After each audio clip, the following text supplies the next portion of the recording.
Hello పిల్లలు, కోతి, మొసలి ఈ కథ మీలో చాలామంది వినే ఉంటారు కదా. ఈరోజు మనం ఈ పంచతంత్ర కథలోకి వెళ్ళి అందులోని ముఖ్యమైన విషయాలను అంటే స్నేహం, నిజాయితీ ఇంకా నమ్మకం గురించి చాలా సరదాగా తెలుసుకోబోతున్నాం. స్వచ్ఛమైన స్నేహం ఎంత ఆనందాన్నిస్తుందో, అందులో నమ్మకం ఎందుకంత ముఖ్యమో చూద్దాం. సరే, ఇక ఆలస్యం చేయకుండా కథలోకి వెళ్ళిపోదాం. ఒక్కసారి ఆలోచించండి.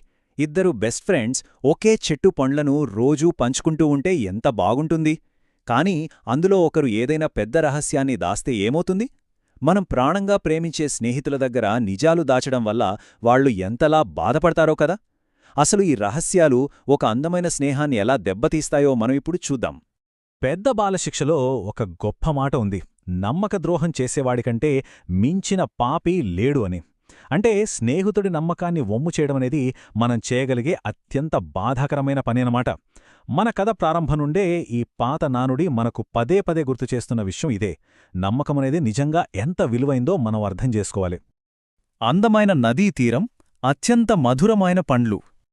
ఒకసారి కళ్ళు మూసుకొని ఊహించుకోండి. చల్లటి గాలితో ప్రవహిస్తున్న ఒక ప్రశాంతమైన నది. ఆ నది ఒడ్డున ఒక అతిపెద్ద నేరేడు చెట్టు. ఆ చెట్టు ఎంతో సురక్షితమైన ఇల్లు మాత్రమే కాదు, అమృతంలాంటి తీపి పండ్లను రోజూ ఇస్తూ ఉండేది. ఆ చెట్టు వల్లే అక్కడెప్పుడూ పండగలా ఉండేది. ఇక్కడే మనమిద్దరూ భిన్నమైన జంతు స్నేహితులను కలుస్తాము. ఎత్తైన కొమ్మల్లో నివసించే దయగల కోతి, రక్తముఖుడు. కింద చల్లటి నదినీటిలో నివసించే మొసలి, కరాలుడు. ఒకరు చెట్టుపైన, మరొకరు నీటి కింద. చూడ్డానికి వీరిద్దరి ప్రపంచాలు ఎంత వేరుగా ఉన్నాయో కదా. ఒక మధురమైన స్నేహం. కోతి ఎంత మంచిదంటే తను రోజూ తినే ఆ తీపి పండ్లను కింద ఉన్న మొసలికోసం కూడా చాలా ఇష్టంగా పంచుకునేది. అలా రోజూ పండు పంచుకోవడం, కబుర్లు చెప్పుకోవడం వల్ల ఈ రెండు జంతువులు ఒకరినొకరు పూర్తిగా నమ్మాయి. క్రమంగా అవి బెస్ట్ ఫ్రెండ్స్ అయిపోయాయి. వాళ్ల స్నేహం కూడా ఆ నేరేడు పండ్లంత తీపిగా మారిపోయిందనమాట. ప్రమాదకరమైన రహస్యం యొక్క నీల. కాని కథ ఎప్పుడూ ఒకేలా ఉండదు కదా. ప్రతిరోజూ పండ్లు తీసుకువెళ్లే ఆ మొసలి ఒకరోజు ఆ పండ్లను తన భార్య కోసం ఇంటికి తీసుకెళ్తుంది. ఆ పండ్లు తిన్న తర్వాత ఆ ముసలి భార్య మనసులో ఒక భయంకరమైన కోరిక పుట్టింది. ఆ కోతి గుండెను తాను తినకపోతే ఖచ్చితంగా చనిపోతాను అని పట్టుబట్టింది. ఒకరిమీద ఉన్న స్వార్థం ఎంత క్రూరంగా మారుతుందో చూశారు కదా. పాపం ఆ మొసలికి ఏమీ చెయ్యాలో పాలుపోలేదు.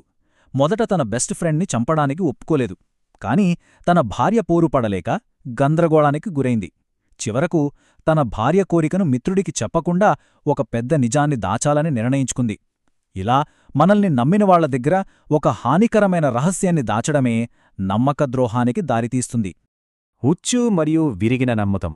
ఆ రహస్యాన్ని దాచాలని నిర్ణయించుకున్నాక మొసలి ఒక జిత్తులమారి ప్లాన్ వేసింది. ఇక్కడ 3 దశలు చూడండి. ముందుగా తన భార్య విందుకు పిలిచింది అని ఫ్రెండ్కి అబద్ధం చెప్పింది. పాపం స్నేహితుడు కదా అని నమ్మకంతో ఉన్న కోతిని తన వీపు మీద కూర్చోబెట్టుకుంది. ఆ తర్వాత ఆ సురక్షితమైన చెట్టుకు దూరంగా లోతైన నదిలోకి ఈదుకుంటూ వెళ్ళిపోయింది. నది మధ్యలో ప్రమాదం. ఒక్కసారి ఆ పరిస్థితి ఊహించండి. చుట్టూ లోతైన నీరు, కోతి ఎక్కడానికి ఎక్కడా చెట్టు లేదు, తప్పించుకోడానికి ఎలాంటి మార్గం లేదు. ఆ నది మధ్యలో ఆ మొసలి చివరకు ఆ దాచిన భయంకరమైన నిజాన్ని తన స్నేహితుడికి చెప్పేసింది. అప్పటివరకు తన బెస్ట్ ఫ్రెండ్ అనుకున్నవాడే మృత్యువులా మారిన క్షణమది.